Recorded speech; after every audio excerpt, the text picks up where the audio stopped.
Hi friends, welcome back to YouTube channel. ಬನ್ನಿ ಇವತ್ತಿನ ಸಂಚಿಕೆಯಲ್ಲಿ ಮುದ್ದು ಸೊಸೆ ಧಾರಾವಾಹಿಯಲ್ಲಿ ಏನೆಲ್ಲ ಆಗುತ್ತೆ ಅಂತ ನೋಡ್ಕೊಂಬರೋಣ. ಹಾಗೆ ನೀವು ಯಾರು ನಮ್ಮ ಚಾನಲ್ಗೆ ಸಬ್ಸ್ಕ್ರೈಬ್ ಮಾಡದೆ ನೋಡ್ತಾ ಇದ್ದೀರೋ ಪ್ಲೀಸ್ ಸಬ್ಸ್ಕ್ರೈಬ್ ಮಾಡ್ಕೊಳ್ಳಿ.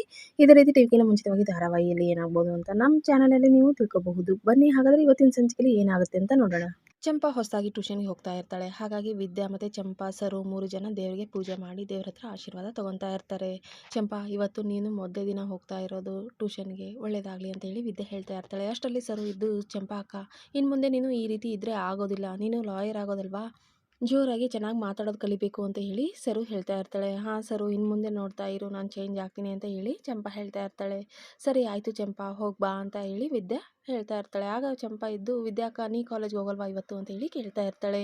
ಇಲ್ಲ ಚಂಪಾ, ಇವತ್ತು ಮುಖ್ಯವಾದ ಕೆಲಸ ಇದೆ, ಅದನ್ನು ನಾನು ಮಾಡ್ತೀನಿ, ಇವತ್ತು ಇಲ್ಲೇ ಇರಬೇಕು ನಾನು, ಹಾಗಾಗಿ ನಾನು ಇವತ್ತು ಕಾಲೇಜ್ಗೆ ಹೋಗ್ತಾ ಇಲ್ಲ, ನೀನು ಹೋಗಿ ಬಾ ಅಷ್ಟೇ, ನಿನ್ನ ಆಟೋವರೆಗೂ ಬಿಟ್ಟು ಬರ್ತೀನಿ ಬಾ ಅಂತ ಹೇಳಿ ವಿದ್ಯೆ ಹೇಳ್ತಾಳೆ. ಆಗ ಚಂಪಾ ಇದ್ದು, ವಿದ್ಯಾ ಅಕ್ಕ ನನಗೆ ಆಶೀರ್ವಾದ ಮಾಡು ಅಂತ ಹೇಳಿ ವಿದ್ಯಾ ಕಾಲಿಗೆ ಬೀಳೋದಕ್ಕೆ ಹೋಗ್ತಾಳೆ. ಆಗ ವಿದ್ಯೆ ಇದ್ದು, ಇಲ್ಲ ಚಂಪಾ, ನಾನು ಅಷ್ಟು ದೊಡ್ಡವಳಲ್ಲ, ನನ್ನ ಕಾಲಿಗೆ ಬೀಳ್ಬೇಡ ನೀನು ಅಂತ ಹೇಳಿ ವಿದ್ಯೆ ಹೇಳ್ತಾ ಇರ್ತಾಳೆ. ಚಂಪಾ ಇದ್ದು, ಇಲ್ಲ ವಿದ್ಯಾ ಅಕ್ಕ, ವಯಸ್ಸಲ್ಲಿ ದೊಡ್ಡವರು ಅಂತ ಅಲ್ಲ, ಆದರೆ ಗುಣದಲ್ಲಿ ವ್ಯಕ್ತಿತ್ವದಲ್ಲಿ ನೀನು ದೊಡ್ಡೋಳಿದೀಯಾ, ನಿನ್ನ ಆಶೀರ್ವಾದ ನನಗೆ ಬೇಕು, ನೀನು ಬೇಡ ಅನ್ಬೇಡ, ಸುಮ್ಮನೆ ನನಗೆ ಆಶೀರ್ವಾದ ಮಾಡಬೇಕು ಅಂತ ಹೇಳಿ ಚಂಪಾ ಇದ್ದು ವಿದ್ಯೆ ಕಾಲಿಗೆ ಬಿದ್ದು ಆಶೀರ್ವಾದ ತಗೊತಾಳೆ. ನಿನಗೆಲ್ಲ ಒಳ್ಳೇದೇ ಆಗಲಿ ಚಂಪಾ, ನಿನಗಿರೋ ಒಳ್ಳೆ ಮನಸ್ಸಿಗೆ ಒಳ್ಳೇದೇ ಆಗುತ್ತೆ ಅಂತ ಹೇಳಿ ವಿದ್ಯೆ ಚಂಪನಿಗೆ ಆಶೀರ್ವಾದ ಮಾಡ್ತಾಳೆ. ಸರಿ ಆಯಿತು, ನಾನು ಹೋಗ್ತೀನಿ ಅಂತ ಚಂಪಾ ಹೇಳ್ತಾಳೆ. ಆಗ ವಿದ್ಯೆ ಇದ್ದು, ಸರಿ ಇರು ಚಂಪಾ, ನಾನೇ ನಿನ್ನ ಅಲ್ಲಿವರೆಗೂ ಬಿಟ್ಟು ಬರ್ತೀನಿ ಬಾ ಅಂತ ಹೇಳಿ ವಿದ್ಯೆ ಮತ್ತು ಚಂಪಾ ಇಬ್ಬರು ಮನೆ ಹತ್ರ ಬರ್ತಾರೆ. ಅಮ್ಮಮ್ಮ ಕೂಡ ಅಲ್ಲೇ ಬಾಗಿಲಲ್ಲಿ ನಿಂತ್ಕೊಂಡು ಕಾಯ್ತಾ ಇರ್ತಾರೆ. ಮದುವೆ ದಿಬ್ಬಣ ಇನ್ನೂ ಬರಲೇ ಇಲ್ಲ ಅಲ್ವಾ ಅಂತ ಹೇಳಿ ಕಾಯ್ತಾ ಇರ್ತಾರೆ. ಅಷ್ಟರಲ್ಲಿ ವಿದ್ಯೆ ಚಂಪಾನ ನೋಡಿ, ಏನ್ರಿ ನೀವಿಲ್ಲಿ, ಚಂಪಾ ಅದು ಎಲ್ಗೋ ಹೋಗ್ಬೇಕು ಅಂತ ಹೇಳ್ತಾ ಇದ್ದೆ ಅಲ್ವಾ, ಇನ್ನೂ ಹೋಗಿಲ್ವಾ ಅಂತ ಹೇಳಿ ಅಮ್ಮಮ್ಮ ಕೇಳ್ತಾ ಇರ್ತಾರೆ. ಇಲ್ಲ ಅಮ್ಮಮ್ಮ, ಇವಾಗ ಹೋಗ್ತಾ ಇದ್ದೀನಿ ಅಂತ ಹೇಳಿ ಚಂಪಾ ಹೇಳ್ತಾರೆ. ಸರಿ ಆಶೀರ್ವಾದ ಮಾಡಿ ಅಮ್ಮಮ್ಮ ನನಗೆ ಅಂತ ಹೇಳಿ ಚಂಪಾ ಅಮ್ಮಮ್ಮನ ಕಾಲಿಗೆ ಬಿದ್ದು ಆಶೀರ್ವಾದ ತಗೊಂತಾಳೆ. ಸರಿ ಕಣೆ, ನೀ ಅನ್ಕೊಂಡಿದ್ದೆಲ್ಲ ಆಗ್ಲಿ, ಒಳ್ಳೇದಾಗ್ಲಿ ನಿನಗೆ ಅಂತ ಹೇಳಿ ಅಮ್ಮಮ್ಮ ಕೂಡ ಆಶೀರ್ವಾದ ಮಾಡ್ತಾರೆ. ಇನ್ನೇನು ವಿದ್ಯಾ ಮತ್ತೆ ಚಂಪಾ ಇಬ್ರು ಹೋಗ್ಬೇಕು ಅನ್ನೋ ಅಷ್ಟರಲ್ಲಿ ಸುಭಾಷ್ ಮದುವೆ ದಿಬ್ಬಣ ಬರುತ್ತೆ. ಅಂದ್ರೆ ಮನೆಯವರೆಲ್ಲರೂ ಸುಭಾಷ್ನ ಮದುವೆ ಅಲಂಕಾರದಲ್ಲಿ ಮನೆಗೆ ಕರ್ಕೊಂಬರ್ತಾ ಇರ್ತಾರೆ.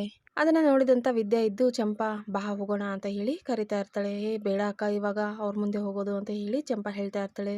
ಚಂಪಾ ನೋಡು, ಇದೇ ಆಗೋದಿಲ್ಲ, ಸುಮ್ಮನೆ ನಾನು ಹೇಳ್ದಾಗ ಕೇಳು, ನೀನು ಬಾ ನನ್ನ ಜೊತೆ ಅಂತ ಹೇಳಿ ಚಂಪಾ ಕೈ ಹಿಡಿದು ವಿದ್ಯಾ ಕರ್ಕೊಂಡು ಹೋಗ್ತಾಳೆ. ವಿದ್ಯಾ ಚಂಪಾನ ಈ ರೀತಿ ಕರ್ಕೊಂಡು ಹೋಗ್ತಾ ಇರೋದನ್ನ ನೋಡಿ ಈಶ್ವರಿ ಮತ್ತೆ ಚಿತ್ರನ್ಗೆ ಒಂದು ಕ್ಷಣ ಭಯ ಆಗುತ್ತೆ. ಏನಿದು, ಇವಳು ಇಲ್ಲಿ ಬರ್ತಾ ಇದ್ದಾಳೆ, ಅವಳು ಬೇರೆ ಕರ್ಕೊಂಡು ಏನ್ ಮಾಡ್ತಾಳೋ ಅಂತ ಹೇಳಿ ಭಯ ಪಡ್ತಾ ಇರ್ತಾರೆ. ವಿದ್ಯೆ ಇದ್ದು, ಮಾವಯ್ಯ ಇವತ್ತು ಚಂಪಾ ಮೊದಲೇ ಸಲ ಟ್ಯೂಷನ್ಗೆ ಹೋಗ್ತಾ ಇದ್ದಾಳೆ, ಅವಳಿಗೆ ಆಶೀರ್ವಾದ ಮಾಡಿ ಮಾವಯ್ಯ ಅಂತ ಹೇಳಿ ವಿದ್ಯೆ ಶಿವರಾಮೇಗೌಡರಿಗೆ ಹೇಳ್ತಾಳೆ. ಆಗ ಶಿವರಾಮೇಗೌಡರಿದ್ದು, ನನ್ನ ಆಶೀರ್ವಾದ ಅವಳ ಮೇಲೆ ಯಾವತ್ತೂ ಇರುತ್ತೆ ಕಣವ ಅಂತ ಹೇಳ್ತಾರೆ. ಇಲ್ಲ ಮಾವಯ್ಯ, ಇವತ್ತು ಅವಳು ಹೊಸದಾಗಿ ಹೋಗ್ತಾ ಇದ್ದಾಳಲ್ವಾ, ಇವತ್ತು ಕೂಡ ನೀವು ಆಶೀರ್ವಾದ ಮಾಡಲೇಬೇಕು ಅಂತ ಹೇಳಿ ವಿದ್ಯೆ ಹೇಳ್ತಾಳೆ. ಚಂಪಾ ಇದ್ದು ಶಿವರಾಮೇಗೌಡರ ಕಾಲಿಗೆ ಬಿದ್ದು ಆಶೀರ್ವಾದ ತಗೊತಾಳೆ. ಸರಿ ಮಾವಯ್ಯ, ನಾ ಹೋಗಿ ಬರ್ತೀನಿ ಅಂತ ಚಂಪಾ ಹೇಳ್ತಾಳೆ. ಸರಿ ಕಣವ, ಆಯಿತು ಹೋಗ್ಬಾ, ಒಳ್ಳೇದಾಗಲಿ ನಿನಗೆ ಅಂತ ಹೇಳಿ ಶಿವರಾಮೇಗೌಡರು ಹೇಳ್ತಾರೆ. ಈಶ್ವರಿ, ಚಿತ್ರ, ಸುಭಾಷ್ ಎಲ್ರಿಗೂ ಚಂಪಾನ ನೋಡಿ ಶಾಕ್ ಆಗ್ತಾ ಇರುತ್ತೆ. ಈಶ್ವರಿ ಇದ್ದು ಕೋಪದಲ್ಲೇನೆ ವಿದ್ಯಾನ ನೋಡ್ತಾ ಇರ್ತಾಳೆ. ಈತ ಅಮ್ಮಮ್ಮ ಇದ್ದು ವಿದ್ಯಾನ್ಗೆ ಹೇಳ್ತಾ ಇರ್ತಾರೆ. ನೋಡ್ದೇನೆ ಡೈವರ್ಸ್ ಆದ್ಮೇಲೆ ಹೆಂಡತಿ ಬಿಟ್ಟ ಮೇಲೆ ಇವ್ನು ನೋಡಿದ್ರೆ ಇನ್ನೊಂದು ಮದುವೆ ಮಾಡ್ಕೊಳ್ಳೋದಕ್ಕೆ ಹೊರಟಿದ್ದಾನೆ, ಆದ್ರೆ ಗಂಡನ್ ಬಿಟ್ಟ ಮೇಲೆ ಅವಳು ನೋಡಿದ್ರೆ ಇನ್ನೊಂದು ಸಾಧನೆ ಮಾಡೋಕೆ ಹೊರಟಿದ್ದಾಳೆ, ಇದೇ ಗಂಡಿಗೂ ಹೆಣ್ಣಿಗೂ ಇರೋವಂಥ ವ್ಯತ್ಯಾಸ ಅಂತ ಹೇಳಿ ಅಮ್ಮಮ್ಮ ವಿದ್ಯಾ ಜೊತೆ ಮಾತಾಡ್ತಾ ಇರ್ತಾರೆ. ಹೌದು ಅಮ್ಮಮ್ಮ ಅಂತ ವಿದ್ಯಾ ಕೂಡ ಹೇಳ್ತಾಳೆ. ಇತ್ತ ಭದ್ರ ಇದ್ದು ಸ್ವಾಮಿಗಳನ್ನ ಕಾಣಬೇಕು ಅಂತ ಹೇಳಿ ಬಂದಿರ್ತಾನೆ, ಅವ್ರಿಗೋಸ್ಕರ ಕಾಯ್ತಾ ಇರ್ತಾನೆ. ಅಷ್ಟರಲ್ಲಿ ಅವರು ಮತ್ತೆ ಅವ್ರ ಮಗಳಿಬ್ರು ಬರ್ತಾರೆ. ಏನಪ್ಪ, ಅವತ್ತು ಮದ್ದು ತಗೊಂಬಂದವನು ನೀನೇ ಅಲ್ವಾ, ಏನು ಮತ್ತೆ ಬಂದ್ಬಿಟ್ಟಿದೀಯಾ ಅಂತ ಹೇಳಿ ಆ ಸ್ವಾಮಿಗಳು ಕೇಳ್ತಾ ಇರ್ತಾರೆ. ಆಗ ಭದ್ರ ಇದ್ದು, ಹೌದು ಸ್ವಾಮಿ, ಏನೋ ನಿಮ್ಮಿಂದ ಒಂದು ಮುಖ್ಯವಾದ ಕೆಲಸ ಆಗಬೇಕಾಗಿತ್ತು, ಅದಕ್ಕೋಸ್ಕರ ಬಂದೆ ಅಂತ ಹೇಳಿ ಭದ್ರ ಹೇಳ್ತಾ ಇರ್ತಾನೆ. ಹೌದಾ, ಏನದು ಅಂತ ಹೇಳಿ ಕೇಳ್ತಾರೆ. ಆಗ ಭದ್ರ ಇದ್ದು, ನಿಮಗೋಸ್ಕರ ನಾನು ರಾತ್ರಿಯಿಂದ ಕಾಯ್ತಾ ಇದ್ದೀನಿ, ನೀವು ಸಿಗಲೇ ಇಲ್ಲ ಅಂತ ಹೇಳಿ ಭದ್ರ ಹೇಳ್ತಾ ಇರ್ತಾನೆ. ಆಗ ಆ ಸ್ವಾಮಿಗಳು, ಇಲ್ಲಪ್ಪ, ನಾವು ಸೊಪ್ಪು ತರೋದಕ್ಕೆ ಅಂತ ಹೇಳಿ ಹೋಗಿದ್ವಿ, ಕೆಲವೊಂದು ಸೊಪ್ಪುಗಳನ್ನ ರಾತ್ರಿ ಹೊತ್ತೇ ತಗೊಂಡ್ಬರ್ಬೇಕು ಅಲ್ವಾ, ಹಾಗಾಗಿ ಅಲ್ಲಿಗೆ ಹೋಗಿದ್ವಿ ಅಂತ ಹೇಳಿ ಹೇಳ್ತಾರೆ. ಹೌದಾ, ಸರಿ ಆಯ್ತು, ನಿಮ್ಮಿಂದ ಒಂದು ಮುಖ್ಯವಾದ ಕೆಲಸ ಆಗ್ಬೇಕಾಗಿತ್ತು, ಅವತ್ತು ಮದ್ದನ್ನ ತಗೊಂಬಂದು ಅಪ್ಪಯ್ಯನ ಪ್ರಾಣ ಮತ್ತೆ ಊರ್ ಜನಕ್ಕೆಲ್ಲ ಸಹಾಯ ಆಗುತ್ತೆ ಅಂತ ಹೇಳಿ ನಾವು ಮದ್ದು ತಗೊಂಬಂದ್ವಿ ಅಲ್ವಾ, ಆದ್ರೆ ಅವತ್ತು ಹಾಗಾಗಿಲ್ಲ, ಅಲ್ಲಿ ಆಗಿರೋದೇ ಬೇರೆ. ನನ್ನ ಹೆಂಡ್ರು ಕೂಡ ನನ್ನ ಜೊತೆನೆ ಬಂದಿದ್ಲು ಕಾಡಿಗೆ, ಯಾವುದೋ ಒಂದು ಕಾರಣದಿಂದ ನಾನು ಅವಳು ದೂರ ಆದ್ವಿ, ಅಲ್ಲೇ ಅವಳಿಗೆ ಆ ಮದ್ದು ಸಿಕ್ಕಿದೆ, ಆ ಹುಳುಗಳ ಜೊತೆ ಹೋರಾಡಿ ಆ ಮದ್ದನ್ನು ಅವಳು ತೊಗೊಂಬಂದಿದ್ದಾಳೆ, ಆದರೆ ನನ್ನ ಹೆಂಡತಿ ತಲೆಗೆ ಹೊಡೆದು ಆ ಮದ್ದನ್ನು ನಾನು ತೊಗೊಂಬಂದಿದ್ದೀನಿ ಅಂತ ಯಾರೋ ತಗೊಂಡೋಗಿದ್ದಾರೆ. ತಂದಿರೋರು ಯಾರೋ, ಇವಾಗ ಹೆಸರು ತಗೊಳ್ತಾ ಇರೋರು ಯಾರೋ, ಅದನ್ನ ಯಾರು ತೊಗೊಂಬಂದಿದ್ದಾರೋ ಅನ್ನೋದು ಎಲ್ರಿಗೂ ಗೊತ್ತಾಗಬೇಕು ಇವತ್ತು ಸತ್ಯ, ಅದಕ್ಕೋಸ್ಕರ ನಿಮ್ಮ ಜೊತೆ ಮಾತಾಡೋದಕ್ಕೆ ಬಂದಿದ್ದೀನಿ ನಾನು, ನೀವೇ ನನಗೆ ಸಹಾಯ ಮಾಡಬೇಕು, ಇವಾಗ ಸತ್ಯ ಎಲ್ರಿಗೂ ಗೊತ್ತಾಗಬೇಕು ಅಂತ ಹೇಳಿ ಭದ್ರ ಅವ್ರ ಜೊತೆ ಮಾತಾಡ್ತಾ ಇರ್ತಾನೆ. ಇತ್ತ ಶಿವರಾಮೇಗೌಡರು ಮನೆಯವ್ರ ಜೊತೆ ಮಾತಾಡ್ತಾ ಇರ್ತಾರೆ. ಶಿವರಾಮೇಗೌಡರು ಇದ್ದು, ಅದು ಸರಿ ಭದ್ರ ಎಲ್ಲಿ ಕಾಣ್ತಾ ಇಲ್ಲ ಅಂತ ಹೇಳಿ ಕೇಳ್ತಾ ಇರ್ತಾರೆ. ಆಗ ಅಮ್ಮಮ್ಮ ಇದ್ದು, ಹೌದು ಭದ್ರನೇ ಕಾಣ್ತಾ ಇಲ್ಲ, ಎಲ್ಲಿ ಹೋಗಿದ್ದಾನೆ ಅವನು ಅಂತ ಹೇಳಿ ಯೋಚನೆ ಮಾಡ್ತಾ ಇರ್ತಾರೆ.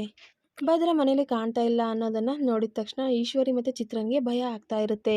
ಅಮ್ಮಮ್ಮ ಇದ್ದು ಲೇ ಕ್ವಾಟ್ಲೆ ಭದ್ರ ಎಲ್ಲಿ ಕಾಣ್ತಾ ಇಲ್ಲ, ಎಲ್ಲೋಗಿದ್ದಾನೆ ಅಂತ ನಿನ್ಗೆ ಏನಾದ್ರು ಗೊತ್ತಾ, ಹೇಳೋಗಿದ್ದಾನ ಅಂತ ಹೇಳಿ ಅಮ್ಮಮ್ಮ ಕೇಳ್ತಾ ಇರ್ತಾರೆ. ಆಗ ಕ್ವಾಟ್ಲೆ ಎದ್ದು ಇಲ್ಲ ಅಮ್ಮಮ್ಮ, ಅದೇನೋ ಮುಖ್ಯವಾದ ಕೆಲಸ ಇದೆ ಅಂತ ಹೇಳಿ ಹೋಗಿದ್ದಾನೆ ಅಣ್ತಮ್ಮ ಅಂತ ಹೇಳಿ ಹೇಳ್ತಾನೆ. ಆಗ ಅಮ್ಮಮ್ಮ ಇದ್ದು ಮುಖ್ಯವಾದ ಕೆಲ್ಸನಾ, ಅದೇನಿಲ್ಲ ಅಂತ ಮುಖ್ಯವಾದ ಕೆಲಸ, ಯಾಕೆ ಮದ್ವೆ ಮುಗಿದ್ಮೇಲೆ ಮಾಡ್ಕೊಳಕ್ ಆಗ್ತಿರ್ಲಿಲ್ವಂತ ಅಂತ ಹೇಳಿ ಅಮ್ಮಮ್ಮ ಕೇಳ್ತಾ ಇರ್ತಾರೆ. ಆಗ ಕ್ವಾಟ್ಲೆ ಇದ್ದು ಇಲ್ಲ ಅಮ್ಮಮ್ಮ, ಸುಭಾಷಣ್ಣನ ಮದ್ವೆ ಅಲ್ವಾ, ಅವನಿಗೆ ಒಂದು ಉಡುಗೊರೆ ಕೊಡ್ಬೇಕು ಅಂತ ಹೇಳಿ ಸರ್ಪ್ರೈಸ್ ಮಾಡ್ಬೇಕು ಅಂತ ಹೇಳಿ ಅಣ್ತಮ್ಮ ಅದ್ರ ಕೆಲ್ಸದ ಮೇಲೆ ಹೋಗಿದ್ದಾನೆ, ಬರ್ತಾನೆ ಬಿಡು ಅಂತ ಹೇಳಿ ಕ್ವಾಟ್ಲೆ ಹೇಳ್ತಾನೆ.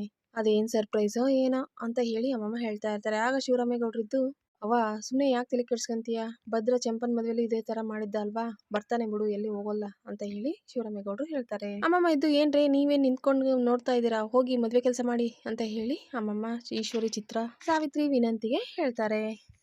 ಭದ್ರ ಇದ್ದು ಆ ಸ್ವಾಮಿಗಳು ಮತ್ತೆ ಅವ್ರ ಮಗಳ ಜೊತೆ ಮಾತಾಡ್ತಾ ಇರ್ತಾರೆ. ಇವಾಗ ನೀವೇ ನನಗೆ ದಾರಿ ತೋರಿಸ್ಬೇಕು, ನೀವೇ ಬಂದು ಎಲ್ಲ ಸತ್ಯ ಹೇಳ್ಬೇಕು ಅಂತ ಹೇಳಿ ಭದ್ರ ಕೇಳ್ತಾ ಇರ್ತಾನೆ. ಆಗ ಆ ಸ್ವಾಮಿಗಳು ಇದ್ದು ಏನಪ್ಪ ಹೇಳ್ತಾ ಇದೀಯಾ ನೀವು, ನಾವೇನ್ ಹೇಳ್ಬೇಕು ಅಂತ ಹೇಳಿ ಕೇಳ್ತಾರೆ. ಹೌದು, ಯಾಕಂತ ಹೇಳಿದ್ರೆ ಒಬ್ಬ ಬಸುರಿ ಹೆಣ್ಣು ಅಂತ ನೋಡ್ದೆ ಅವತ್ತು ತಲೆಗೆ ಹೊಡೆದು ಆ ಮದ್ದನ್ನ ನಾನ್ ತಗೊಂಬಂದಿದ್ದೀನಿ ಅಂತ ಹೇಳಿ ತಗೊಂಬಂದು ಎಲ್ಲರ ಹತ್ರನು ಹೊಗಳಿಸ್ಕೊಂತ ಇದ್ದಾರೆ. ಆ ಹೊಗಳಿಕೆ ನಿಜವಾಗ್ಲೂ ಸೇರ್ಬೇಕಾಗಿದ್ದು ನನ್ನ ಹೆಂಡತಿಗೆ. ಆ ಜಾಗದಲ್ಲಿ ಅವತ್ತು ನಿಮ್ಮ ಮಗಳಿದ್ಲು, ಅವಳು ಇವಾಗ ಎಲ್ಲದಕ್ಕೂ ಉತ್ತರ ಕೊಡಬೇಕು ಅಂತ ಹೇಳಿ ಭದ್ರ ಹೇಳ್ತಾನೆ. ಆಗ ಆ ಸ್ವಾಮಿಗಳಿಗೆ ಶಾಕ್ ಆಗುತ್ತೆ. ಏನಪ್ಪ ಹೇಳ್ತಾ ಇದೀಯಾ ನೀನು ಅಂತ ಹೇಳಿ ಕೇಳ್ತಾ ಇರ್ತಾರೆ. ಹೌದು ಸ್ವಾಮಿಗಳೇ, ನಾ ಹೇಳ್ತಾ ಇರೋದು ನಿಜ. ಹೆಂಡತಿ ತಲೆಗೆ ಒಡೆದು ಪೆಟ್ಟು ಬಿದ್ದಾಗ ಅವಳು ಪ್ರಜ್ಞೆ ತಪ್ಪಿ ಕೆಳಗಡೆ ಬಿದ್ದೋದ್ಲು. ಅವಳು ಕೆಳಗಡೆ ಬಿದ್ದಾಗ ನಾನು ಅವಳನ್ನ ನೋಡಿದ್ದು. ಅವಳನ್ನ ನೋಡಿ ಏನಾಯ್ತು ಇವಳಿಗೆ ಅಂತ ಹೇಳಿ ಆ ಕಡೆ ಈ ಕಡೆ ನೋಡುವಾಗ ನನ್ನ ಕಣ್ಣಿಗೆ ಬಿದ್ದಿದ್ದು ನೀವು ಸೊಪ್ಪು ತರಕ್ ಹೋಗ್ತಿರಲ್ವಾ, ಈ ಪುಟ್ಟಿ ನನ್ನ ಕಣ್ಣಿಗೆ ಬಿತ್ತು ಅವತ್ತು ಅಂತ ಹೇಳಿ ಭದ್ರ ಹೇಳ್ತಾನೆ. ಆಗ ಆ ಸ್ವಾಮಿಗಳು ಮತ್ತೆ ಅವ್ರ ಮಗಳಿಗೆ ಶಾಕ್ ಆಗುತ್ತೆ. ಏನ್ ಹೇಳ್ತಾ ಇದ್ದೀರಾ ನೀವು ಅಂತ ಹೇಳಿ ಕೇಳ್ತಾ ಇರ್ತಾರೆ. ಹೌದು, ನಾ ಹೇಳ್ತಾ ಇರೋದು ನಿಜ. ಇವಾಗೆಲ್ಲ ನಿಮ್ಮ ಮಗಳೇ ಬಂದು ಎಲ್ಲ ಸತ್ಯನ ಹೇಳ್ಬೇಕು, ಎಲ್ರಿಗೂ ಗೊತ್ತಾಗ್ಬೇಕು ಈ ಸತ್ಯ ಅಂತ ಹೇಳಿ ಭದ್ರ ಕೇಳ್ತಾನೆ. ಏನಮ್ಮ ಇವ್ರು ಹೇಳ್ತಾ ಇರೋದು, ಅದೇನ್ ಹೇಳು ಅಂತ ಹೇಳಿ ಆ ಸ್ವಾಮಿಗಳು ಕೇಳ್ತಾ ಇರ್ತಾರೆ. ಇಲ್ಲ ಅಪ್ಪ, ನನಗೇನು ಗೊತ್ತಿಲ್ಲ ಅಂತ ಹೇಳಿ ಅವ್ರ ಮಗಳು ಹೇಳ್ತಾ ಇರ್ತಾರೆ. ಈತ ಚಿತ್ರ ಮತ್ತೆ ಈಶ್ವರಿ ಇಬ್ರು ಮಾತಾಡ್ಕೊಳ್ತಾ ಇರ್ತಾರೆ. ಚಿತ್ರ ಇದ್ದು ಅವ್ವ ಏನಮ್ಮ ಇದು, ಆ ಭದ್ರ ನಿನ್ನೆ ರಾತ್ರಿಯಿಂದನೂ ಕಾಣ್ತಾ ಇಲ್ಲ ಅಂತ ಹೇಳ್ತಾ ಇದ್ದಾರೆ. ಈ 3 ಅಡಿ ನೋಡಿದ್ರೆ ಮನ್ ತುಂಬಾ ಇಷ್ಟು ಖುಷಿಯಾಗಿ ಓಡಾಡ್ಕೊಂಡಿದ್ದಾಳೆ. ಹೋದ್ಸಲ ಆ ಚಂಪನ್ ಮದ್ವೆ ಮಾಡೋ ಮುಂದು ಇವಳು ನನ್ ಬರೋದಿಲ್ಲ ಮದ್ವೆಗೆ ಅಂತ ಹೇಳಿ ಕಾಲೇಜ್ಗೆ ಹೋಗಿದ್ಲು, ಅಂತದ್ರಲ್ಲಿ ಕೊನೆ ಕ್ಷಣದಲ್ಲಿ ಬಂದು ಎಲ್ಲ ಹಾಳು ಮಾಡ್ಬಿಟ್ಲು. ಇವಾಗ್ಲೂ ಅದೇ ರೀತಿ ಏನಾದ್ರೂ ಮಾಡ್ತಾಳ, ಅವನ್ ನೋಡಿದ್ರೆ ಮನೇಲಿ ಕಾಣ್ತಾ ಇಲ್ಲ. ಈ 3 ಅಡಿ ಮತ್ತೆ 6 ಅಡಿ ಇಬ್ರು ಸೇರ್ಕೊಂಡು ಏನಾದ್ರೂ ಮಾಡ್ಬಿಡ್ತಾರೋ ಏನೋ, ನನಗಂತೂ ತುಂಬಾ ದಿಗ್ಲಾಗ್ತಾ ಇದೆ ಅವ್ವ, ಭಯ ಆಗ್ತಾ ಇದೆ ಅಂತ ಹೇಳಿ ಚಿತ್ರ ಹೇಳ್ತಾ ಇರ್ತಾಳೆ. ಆಗ ಈಶ್ವರಿ ಇದ್ದು ಚಿತ್ರ, ನೀನ್ ಹೇಳಿದ್ಮೇಲೆ ನನಗೂ ಯಾಕೋ ಹಾಗೆ ಅನಿಸ್ತಾ ಇದೆ ಕಣೆ, ಯಾಕೋ ಭಯ ಆಗ್ತಾ ಇದೆ ಅಂತ ಹೇಳಿ ಈಶ್ವರಿ ಕೂಡ ಯೋಚನೆ ಮಾಡ್ತಾ ಇರ್ತಾಳೆ. ಸರಿ ಬಾ, ಏನಾದ್ರೂ ಮಾಡ್ಬೇಕು ಅಂತ ಹೇಳಿ ವಿದ್ಯೆ ಜೊತೆ ಮಾತಾಡೋಣ ಅಂತ ಹೇಳಿ ಈಶ್ವರಿ ಮತ್ತೆ ಚಿತ್ರ ಇಬ್ರು ಆಚೆ ಬರ್ತಾರೆ. ಇತ್ತ ಭದ್ರ ಇದ್ದು ಅಕ್ಕ ಯಾಕೆ ಈ ರೀತಿ ಸುಮ್ಮನೆ ನಿಂತ್ಕೊಂಡಿದೀಯಾ, ಉತ್ತರ ಕೊಡಿ, ಏನಾದ್ರೂ ಮಾತಾಡಿ ಅಂತ ಹೇಳಿ ಭದ್ರ ಹೇಳ್ತಾ ಇರ್ತಾನೆ. ಆಗ ನನಗೆ ಏನು ಗೊತ್ತಿಲ್ಲ ಅಂತ ಹೇಳಿ ಆ ಸ್ವಾಮಿ ಮಗಳು ಹೇಳ್ತಾ ಇರ್ತಾಳೆ. ಇಲ್ಲ ಅಕ್ಕ, ನೀವು ಹೇಳಲೇಬೇಕು, ಸತ್ಯ ಇವತ್ತು ಆಚೆ ಬರಲೇಬೇಕು, ಎಲ್ಲರೆದುರಿಗೂ ನೀವು ಸತ್ಯ ಹೇಳಲೇಬೇಕು ಅಂತ ಹೇಳಿ ಭದ್ರ ಹೇಳ್ತಾನೆ. ಆಗ ಆ ಸ್ವಾಮಿಗಳ ಮಗಳಿದ್ದು ಅವತ್ತು ನಾನು ಕಾಡಿಗೆ ಸೊಪ್ಪು ತರೋಕೆ ಅಂತ ಹೋಗಿದ್ದೆ, ಅಲ್ಲಿ ವಿದ್ಯೆ ತಲೆಗೆ ಹೊಡೆದದ್ದನ್ನ ನಾನೇ ನೋಡಿದೀನಿ ಅಂತ ಹೇಳಿ ಎಲ್ಲ ಸತ್ಯನೂ ಒಪ್ಕೊಂತಾಳೆ. ಆಗ ಭದ್ರ ಇದ್ದು ಸರಿ ಅಕ್ಕ ಆಯ್ತು, ಹಂಗಾದ್ರೆ ನೀವೇ ಬಂದು ಎಲ್ಲ ಸತ್ಯನೂ ಎಲ್ಲರ ಎದುರುಗಡೆ ಹೇಳ್ಬೇಕು ಅಂತ ಹೇಳಿ ಭದ್ರ ಹೇಳ್ತಾನೆ. ಅವ್ರನ್ನ ಕರ್ಕೊಂಡು ಮನೆ ಕಡೆ ಭದ್ರ ಹೊರಡ್ತಾನೆ. ಈತ ಈಶ್ವರಿ ಮತ್ತೆ ಚಿತ್ರ ಇಬ್ರು ವಿದ್ಯೆ ಜೊತೆ ಮಾತಾಡ್ದಕ್ಕೆ ಅಂತ ಹೇಳಿ ಬರ್ತಾರೆ. ಏನ್ ಚಿಕ್ಕತೆ, ನನ್ನ ನೆನಪು ಮಾಡ್ಕೊಂಡ್ಬಿಟ್ಟಿದೀರಾ, ಏನ್ ಸಮಾಚಾರ ಹಾಗೆ ಹೀಗೆ ಅಂತ ವಿದ್ಯೆ ಕೇಳ್ತಾ ಇರ್ತಾಳೆ. ಸಾಕು ನಿಲ್ಸೆ, ನಿಂದೆಲ್ಲ ಮಾತಾಡ್ ಕೇಳೋದಕ್ಕೆ ನಾವ್ ಇಲ್ಲಿಗೆ ಬಂದಿಲ್ಲ, ಆ ಭದ್ರ ಎಲ್ಲೋಗಿದ್ದಾನೆ ಹಾಗೆ ಹೇಗೆ ಅಂತ ಹೇಳಿ ಚಂಪಾ ಮತ್ತೆ ಈಶ್ವರಿ ಇಬ್ರು ಕೇಳ್ತಾ ಇರ್ತಾರೆ. ಆಗ ವಿದ್ಯೆ ಇದ್ದು ಅವರು ಒಂದು ಮುಖ್ಯವಾದ ಕೆಲ್ಸಕ್ಕೆ ಹೋಗಿದ್ದಾರೆ, ನಿಮ್ ಮಗನ ಘನಕಾರ್ಯ ಮಾಡ್ಕೊಂಡ್ ಬಂದಿದ್ದಾನೆ ಅಲ್ವಾ, ಅದನ್ನೆಲ್ಲ ಇವತ್ತು ಬಯಲಿಗೆ ಎಳೆಯೋದಕ್ಕೆ ಇವತ್ತು ಗೌಡ್ರು ಹೋಗಿದ್ದಾರೆ, ಅವ್ರು ಬರ್ತಾರೆ, ಸಾಕ್ಷಿ ಸಮೇತವಾಗಿ ಬರ್ತಾರೆ, ಇವತ್ತೆಲ್ಲ ಸತ್ಯ ಆಚೆ ಬರುತ್ತೆ, ನೋಡ್ತಾ ಇರಿ ಹಾಗೆ ಹೀಗೆ ಅಂತೇಳಿ ವಿದ್ಯೆ ಜೋರಾಗಿ ಈಶ್ವರಿ ಮತ್ತೆ ಚಿತ್ರ ಜೊತೆ ಮಾತಾಡ್ತಾಳೆ. ಆಗ ಈಶ್ವರಿ ಮತ್ತೆ ಚಿತ್ರನಿಗೆ ತುಂಬಾ ಭಯ ಆಗುತ್ತೆ. ಆಯ್ತು, ಇನ್ನೇನೆಲ್ಲ ಮುಗ್ದೇ ಹೋಯ್ತು, ಆ ಭದ್ರ ಹೋಗಿದ್ದಾರೆ ಅಂತ ಹೇಳಿದ್ರೆ ಏನಾದ್ರೂ ಮಾಡ್ತಾನೆ, ಇವತ್ತು ಎಲ್ಲ ಸತ್ಯ ಆಚೆ ಬರುತ್ತೆ, ಮದ್ವೆ ಕೂಡ ನಿಂತೋಗುತ್ತೆ ಅಂತ ಹೇಳಿ ಈಶ್ವರಿ ಮತ್ತೆ ಚಿತ್ರ ಇಬ್ರು ಭಯ ಪಡ್ತಾ ಇರ್ತಾರೆ. ಕೊನೆಗೂ ಭದ್ರ ಅವ್ರನ್ನ ಮನೆಗೆ ಕರ್ಕೊಂಡ್ ಬರ್ತಾನೆ. ಇನ್ನೇನು ಮದ್ವೆ ಆಗೋಗುತ್ತೆ ಅನ್ನೋ ಟೈಮ್ಗೆ ಸುಭಾಷ್ ಮಾಡಿರುವಂತ ಮೋಸ ಎಲ್ರೆದುರುಗಳನ್ನು ಬಯಲಾಗುತ್ತೆ. ಸುಭಾಷ್ ಮದ್ವೆ ಕೂಡ ನಿಂತೋಗುತ್ತೆ. ಇವತ್ತಿನ ಸಂಚಿಕೆ ಇಲ್ಲಿಗೆ ಎಂಡ್ ಆಗುತ್ತೆ. ನೋಡೋಣ ನೆಕ್ಸ್ಟ್ ಸಂಚಿಕೆಯಲ್ಲಿ ಮತ್ತೆ ಏನಾಗುತ್ತೆ ಅಂತ. ಓಕೆ, ಹಾಗಾದ್ರೆ ನೆಕ್ಸ್ಟ್ ಸಂಚಿಕೆಯಲ್ಲಿ ಮತ್ತೆ ಸಿಗೋಣ. Bye friends.